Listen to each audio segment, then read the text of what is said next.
Did you ever wonder why your car blinker makes that distinctive clicking sound when activated? Well, that actually goes back to the early days of automotive engineering. Remember, in the past, cars used mechanical relays to control the flashing of the turn signals. So these relays would make an audible clicking noise as they operated, signaling the activation of your blinkers.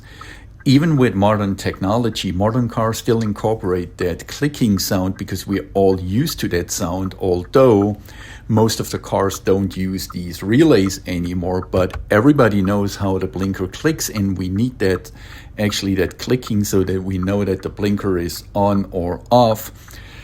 So really the blinker noise it makes, and the noise, why it makes that noise, actually goes really back to the old days of automotive engineering.